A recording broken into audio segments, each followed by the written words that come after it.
I am not sure. I have a general question about your products and services. Okay. Can you tell me a little bit about the question and maybe I can direct you to the right person? You're listed in an agreement to arbitrate. So had some questions. You're a nonprofit. You offer nonprofit arbitration products and services. This is JAMS, right? Right.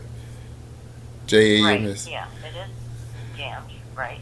You offer nonprofit She's arbitration products and services. no, no, not You're that I know of, but um are you looking for is that what you're looking for? You want to do an Oh no, arbitration? no, I'm not looking for it. As what I said earlier, I'm gonna try to put the phone up closer to me so you can maybe hear me better.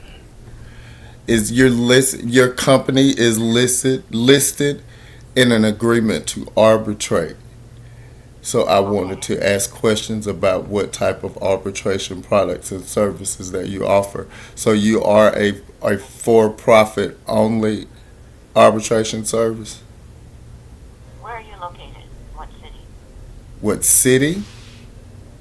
Yeah, what state? What city and state are you located in? In Uport, Mississippi. Okay. Let me find a resolution center close to your area, and they'll be able to answer your questions. Okay. One moment, please.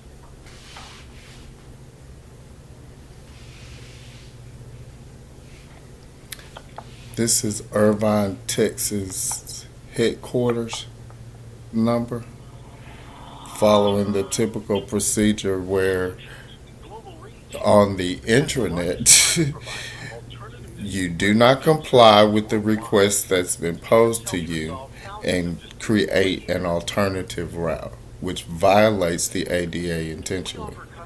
It's it's remarkable. Again, I'm trying to imagine my aunt sitting in a room doing this. That's just disgusting because this is something that she would have been capable of doing had she not had the disabilities that she had.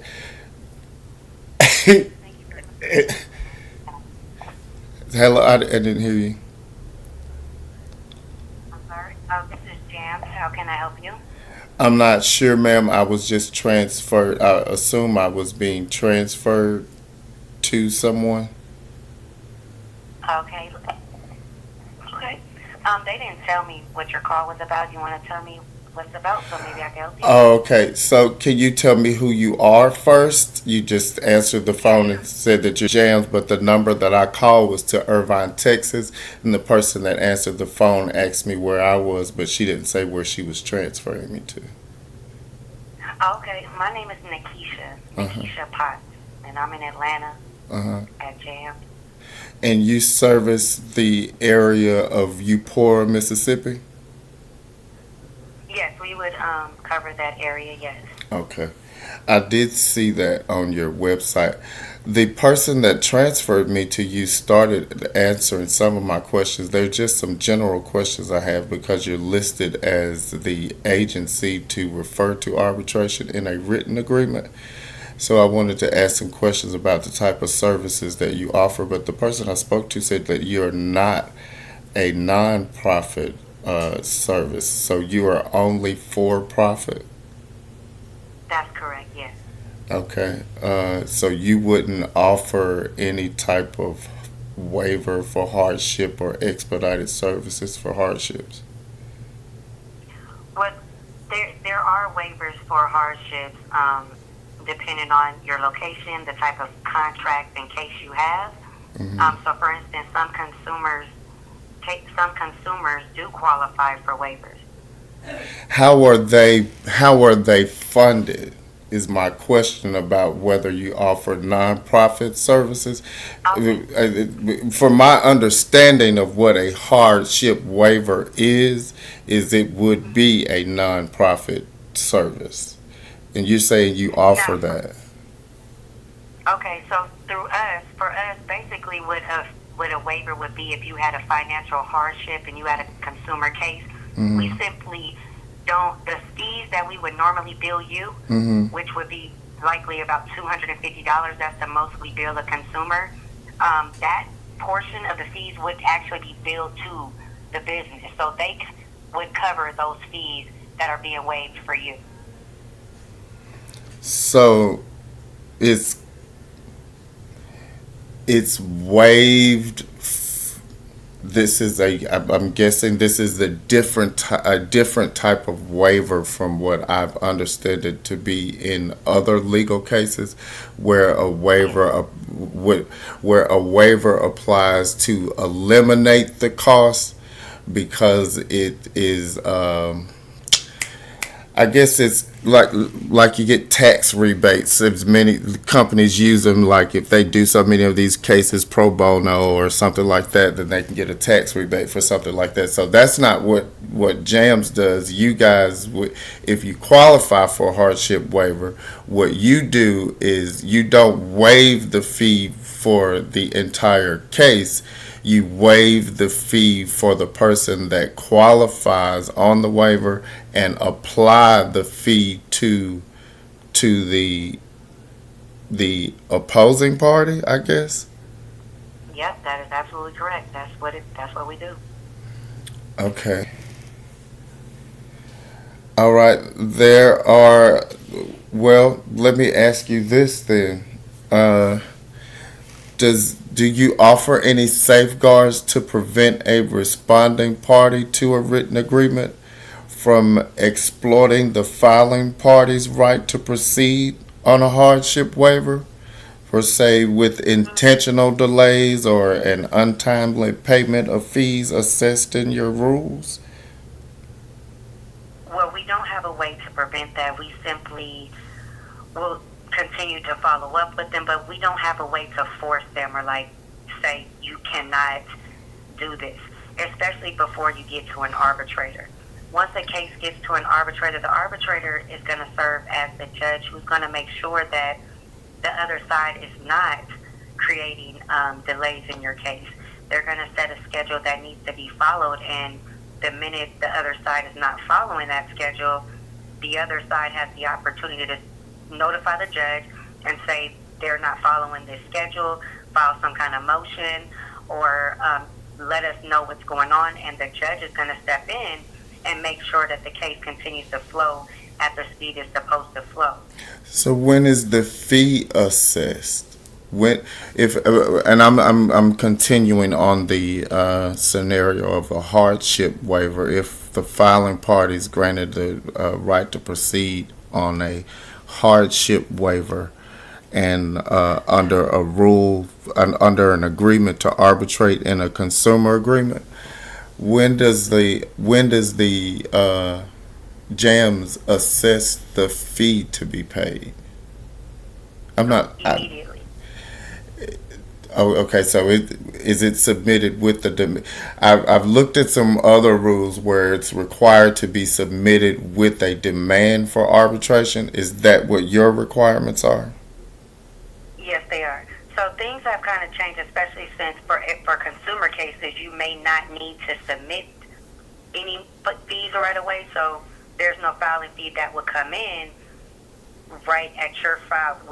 Right, you submit like an application for hardship waiver with the demand, and then Right. and then after that, the fee. Where would the fee be applied to for We would the? immediately bill the responding party those fees, and they would get the invoice, and it would say due upon receipt. So we request fees be paid immediately so that there is no delay due to fees. But if you receive the demand and serve it on the filing party as a moving legal action per an agreement to arbitrate with you being listed, where does the continuing, if that occurrence happened where the responding party does not pay the fee, where does the intersection happen where the claimant's right to continue on the hardship waiver isn't obstructed by that, because So what we you're saying it's immediately applied to the business. So if they don't pay it, doesn't that stop arbitration? it could, but again, this is a contract that the business agreed with you to do. So, we believe that this is their contract, and they're not going to intentionally violate their contract. And if they do, we will ask for the money again. Hey, what's going on? We are billing you I for understand that. I hate to cut you off, but my only no, concern no, is the claim is the right. We're going filing to party's usually right at that time. What is happening to the filing party's right to they just proceed have to at wait. that time? So their rights and what legally is happening to them, I mean, that's something that you need to ask an attorney. But from JAM's perspective, what we're doing is actively trying to collect, and when we can't, and But we let me close the ask you case, this. Let me ask you this. Aren't aren't the filing party's rights under your jurisdiction per the agreement to arbitrate naming jams and you accepting the hardship waiver? Aren't we aren't haven't all accepted aren't all the rights for all the parties then under the jurisdiction of the hardship waiver? are your rights, rights All as far as rights is what? the as far as the claims that are So, submitted to arbitration, all the rights to proceed on those claims on the hardship waiver, aren't they, once they are filed with jams and the approval to proceed on a hardship waiver is given, aren't all those rights under the jurisdiction of jams right to proceed on the hardship waiver? you don't have a case with JAMS until we receive a full filing fee and all the documents we need for the case. So you have a case once we have your demand, your contract, and a filing fee.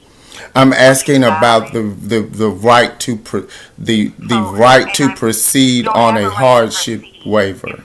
I guess, we're not going to proceed without our filing fee. I'm We not need a asking waiver. that, Your ma'am. I'm waiver waives asking your what happens to the filing party right to proceed on a hardship waiver once the hardship waiver has been granted by jams. What happens to that right if the responding party doesn't pay You're the not fee? getting a right to proceed. You're getting a right to not have to pay the $250. Why would you? I mean, isn't the $250 the purpose of the $250 to proceed? The filing fee here is $2,000. Right, So but you're isn't paying it to 250 of the proceed? Isn't the $2,000. purpose of it to proceed? It's the purpose. It is, but once we have the full filing fee, then you can proceed. Right. I'm not asking about that, ma'am. I'm asking about the filing party right to proceed on a hardship waiver. What happens to that once it comes under JAM's jurisdiction? Ma'am, I believe you're answering my question by not knowing the answer to my question. So I don't want to spend any more time on it. I Correct. think I really don't. So you might need to ask an attorney that, because I am not one of those. So I don't you know have what an your attorney. rights You are have an or what. attorney. Well, I understand what the rights to be, but the question that I am asking you, you're answering it with something that doesn't relate to what I'm asking. I'm asking about the hardship waiver, and once I say that, you say we don't move forward unless the fee is paid, and Right. those aren't even the same words. So you're not using Well, maybe hardship you don't waiver. understand our hardship waiver. Maybe I you're not think I've. understanding I that think. it's I not think. the I same as think what. the I legal think what. waiver. I think what. Rather than me, I think I explained it to you earlier. Did I not explain what You I did. I told understood? you it's not the same. It's not Right, the but did way I your did I because your explain? fees are still billed. Did I explain to you earlier my understanding of how JAMS applies its hardship waiver, where it actually takes the fees away from the filing party and applies them to you? You said I didn't understand that, but But I never said it gives you a right to proceed. Like, you want to continue on with the sentence and put Who words is in you? my mouth that I'm not going to agree to. Your I right to didn't. I present didn't, the ma'am. I government just asked. attorney. I just asked you a question. I did. I didn't. Okay, I but asked about. everybody cannot tell you your rights I if didn't you are ask you that, representing ma'am. me I and we asked have you what no happened. policy. What I didn't ask you about my rights. I asked. My question was, what happens to the filing party's right to proceed on a hardship waiver if the fees are applied to the responding party and untimely or delayed in payment assessed under the JAMS arbitration rules. Now, you said your response to that was, you don't have a case until we get the fee. My only question is, what do you have when you have been granted a hardship waiver? What is that? I understand it to be JAMS assuming jurisdiction of the case on the basis of granting a hardship waiver. We've seen that you have an agreement to arbitrate. We see you aren't able to pay the fee, and we see that our name is listed in the agreement to arbitrate. Now you're saying that once you have something from JAMS that says that you have this hardship waiver and you have this right to use JAMS, we just need the fee. You say that right goes away until the fee is paid. At least it sounds as though you're saying the right to use JAMS goes away until the fee is paid, because JAMS is listed in the consumer agreement. Otherwise, I would have no reason to call you and be accused of being confused. But again, ma'am, if you're advising me to speak to an attorney to advise me of what my rights are, that is not a concern of mine. I understand what my rights are. My questions are about the type of products and services that are offered by JAMS. So are you advising me to seek an attorney to advise me of my rights? Or are you offering me to speak to an attorney who represents JAMS? I don't have an attorney for you that represents JAMS, so you can speak to an attorney that can tell you what. I would rather, ma'am, speak to to someone of understand. a superior authority who can answer more specifically about what happens to the right to proceed on a hardship waiver. Not my right, not any right. I'm specifically, I mean, if a hardship waiver exists, just logically thinking, it is associated with a right. It is granting someone a right to do something. Otherwise, it's nothing. A right to not pay. It's granting you to not pay the $250 I'm not that you disputing would that, normally ma'am. pay. I'm asking my question So is, you're what saying if you happens don't to pay, that what right? happens to your All my wages? question is what happened to that right, and I am satisfied with your answer that says that that there is no case until I'm satisfied with that. I would just like to see if your supervisor or higher authority is aware that that is how you are wording the response, because therein lies my confusion. There is no confusion that you are applying the fees of the hardship because of the hardship waiver to the responding party. I just don't want to do a back and forth on what you're responding to when you say that the hardship waiver isn't a right. So I would like to discuss that with someone I else. didn't say that. But yeah, I don't want to go back and forth on one over it, moment. ma'am. You On can one moment. explain your side to the supervisor. In-person, hybrid, and virtual video conferencing technology, along with on-demand support for all case types. We successfully solve disputes by providing efficient, cost-effective, and impartial ways of overcoming barriers at any stage of conflict. Thank you for continuing to hold. A JAMS professional will be with you shortly.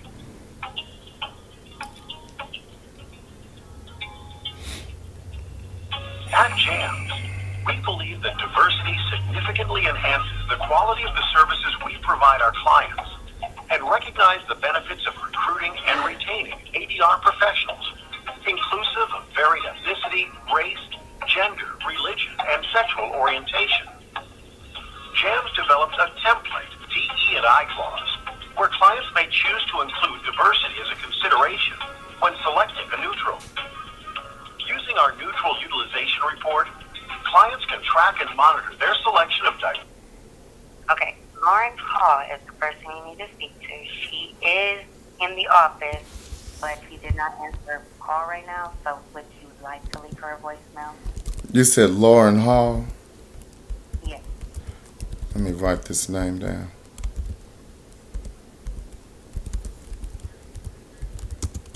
Does she have a direct number? Yes. It's 404 566 2157.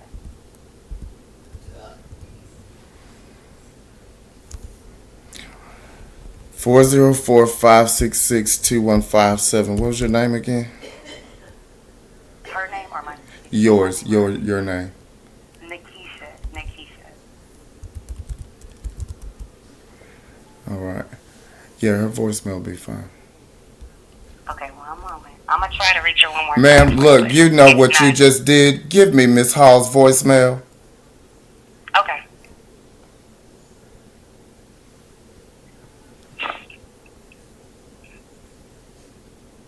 Diverse neutrals and their achievements in diversity, equity, and inclusion. We encourage you to partner with us in a collective effort to bring more diversity to ADR. Thank you for continuing to hold. A JAMS professional will be with you shortly.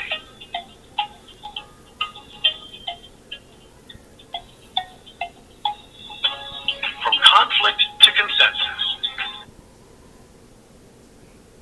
Thank you for calling JAMS. This is Lauren Hall. I am either on another call or away from my desk.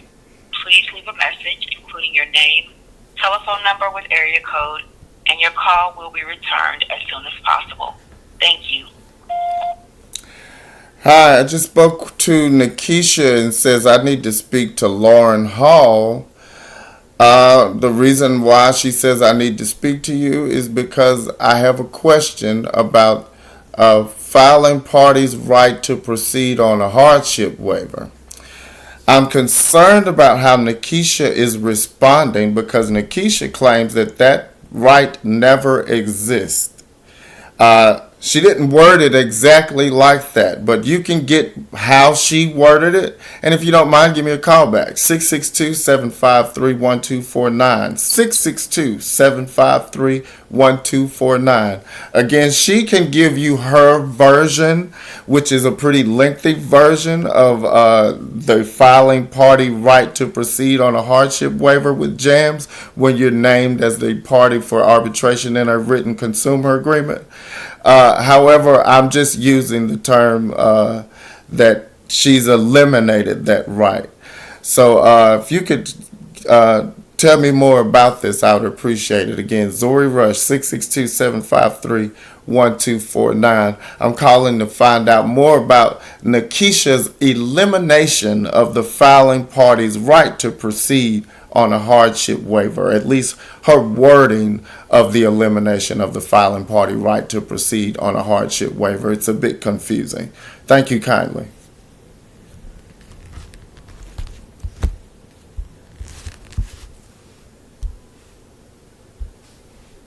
Thank you. Press 1 to accept this recording. Press 2 to listen to it. Press 3 to re-record your message. Press 4 to mark this message as urgent. Message marked urgent.